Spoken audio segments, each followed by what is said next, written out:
Hello నమస్తే, welcome to global 360 TV. నేను మీ కొండల వేముల. ఈరోజు ఒక ముఖ్యమైన అంశంతో మీ ముందుకు రావడం జరిగింది. అది ఏమిటంటే, తెలంగాణ రాష్ట్రంలో విద్య అంటే ఇప్పుడు జ్ఞాన వికాసం కాదు, ఒక పెద్ద వ్యాపారంగా మారిపోయింది. విద్యార్థి అంటే ఒకప్పుడు గురువు వద్దకు వచ్చిన శిష్యుడు, కానీ నేడు కార్పొరేట్ కాలేజీల దృష్టిలో విద్యార్థి అంటే కస్టమర్. తల్లిదండ్రుల ఆశలు, పిల్లల భవిష్యత్తు డాక్టరో లేక ఇంజనీరో కావాలనేటువంటి కలలుగనేటువంటి తల్లిదండ్రులు అన్నీ కలిసిన కార్పొరేట్ విద్యా సంస్థల చేతుల్లో లాభాల పరికరాలుగా మారిపోయాయి. ఇందులో మరీ ముఖ్యంగా విద్యా హక్కు చట్టం.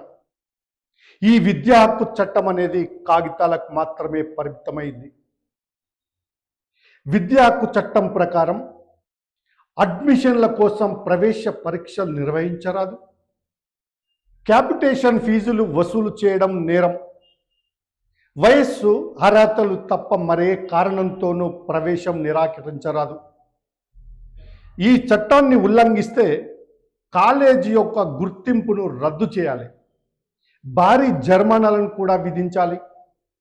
కానీ వాస్తవం ఏమిటంటే, 10వ తరగతి పరీక్షలు పూర్తవకముందే శ్రీ చైతన్య, నారాయణ వంటి పెద్ద పెద్ద కార్పొరేట్ కాలేజీలు ప్రవేశ పరీక్షల పేరుతో విద్యార్థులను వడపోస్తున్నాయి.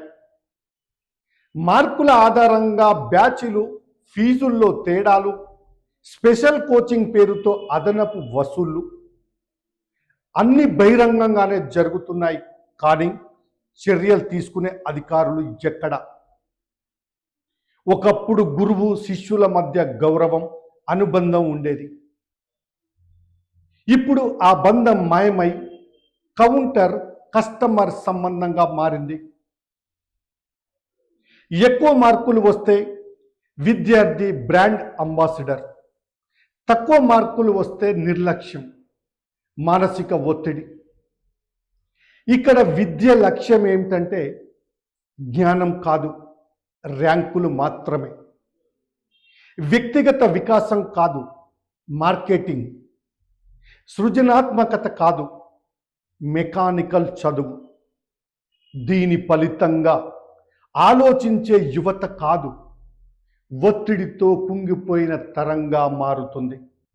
మా పిల్లాడు డాక్టర్ కావాలి, ఇంజనీరు కావాలి అనే తల్లిదండ్రుల ఆశలపై కార్పొరేట్ దాడి జరుగుతూనే ఉంది.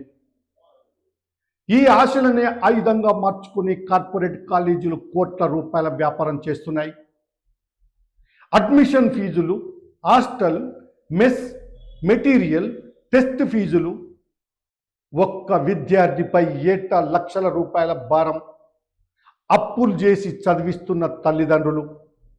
ఒక్క ప్రశ్న అడగాలి, మెటీరియల్తో చదివిన విద్యార్థికి టాప్ ర్యాంకులు వస్తే లక్షలు కట్టి చదివిన విద్యార్థికి వేలల్లో ర్యాంకులు ఎందుకు అని ప్రశ్నించాలి. ఇన్ని అక్రమాలు జరుగుతున్నా అధికారులు ఎందుకు మౌనంగా ఉన్నారు? ఇది నిర్లక్ష్యమా లేదా లోపాయికారి ఒప్పందమా? ఇప్పటి వరకు ఒక్క పెద్ద కార్పొరేట్ కాలేజీపై గుర్తింపు రద్దు చేసిన చరిత్ర ఉందా? అలా లేనప్పుడు చట్టం ఉందని చెప్పడం ప్రజలను మోసం చేయడమే కదా. ఉదయం 6 గంటల నుంచి రాత్రి 10 గంటల వరకు క్లాసులు, నిరంతర పరీక్షలు, ర్యాంకుల కోసం ఒత్తిడి, సరిగ్గా చదవకపోతే తల్లిదండ్రులకు ఫిర్యాదులు. ఈ ఒత్తిడి చాలామంది విద్యార్థులను ఆత్మహత్యల దాకా నెట్టేస్తుంది. ప్రతి ఆత్మహత్య వెనుక కార్పొరేట్ విద్యా వ్యవస్థ వైఫల్యమే. గ్రామాల నుంచి వచ్చే విద్యార్థులు ఈ వ్యవస్థలో మరింత నష్టపోతున్నారు. భాషా సమస్యలు, ఆర్థిక ఇబ్బందులు, సామాజిక ఒత్తిడిలు. కానీ కాలేజీలకు మాత్రం ఫీజులు మాత్రమే ముఖ్యం. మీడియా కూడా ప్రశ్నించాలి.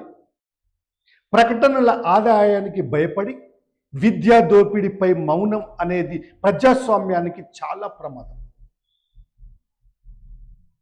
ఈ ప్రజాస్వామ్యంలో మీడియా 4వ స్తంభం. ప్రజల తరపున నిలబడాల్సిన బాధ్యత కూడా ఉంది.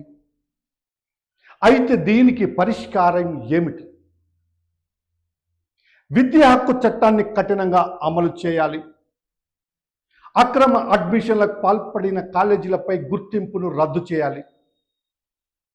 క్యాపిటేషన్ ఫీజులపై క్రిమినల్ కేసులు నమోదు చేయాలి. ఫీజుల నియంత్రణకు స్వతంత్ర రెగ్యులేటరీ బాడీ ఏర్పాటు చేయాలి. విద్యార్థుల మానసిక ఆరోగ్యానికి ప్రాధాన్యతను కూడా ఇవ్వాలి. విద్య అంటే వ్యాపారం కాదు, అది ఒక సామాజిక బాధ్యత. విద్యార్థి లాభాల సాధనం కాదు, దేశ భవిష్యత్తు. ప్రజలు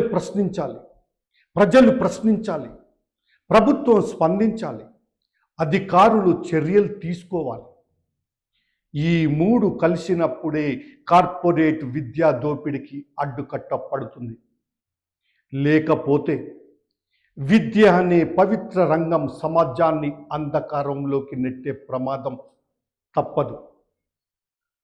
మరి ఈ వీడియో మీకు నచ్చినట్లయితే గ్లోబల్ 360 టీవీని లైక్ చేసి సబ్స్క్రైబ్ చేసి ఈ యొక్క గ్లోబల్ 360 టీవీని చూడండి. ఇలాంటి ఎన్నో మనకు తెలియనటువంటి, మనం మోసపోతున్నటువంటి ఎన్నో సమస్యల్ని వెతికి మీ ముందుకు తీసుకొస్తుంది గ్లోబల్ 360 టీవీ. కావున గ్లోబల్ 360 టీవీని చూడండి. నమస్తే, సెలవు.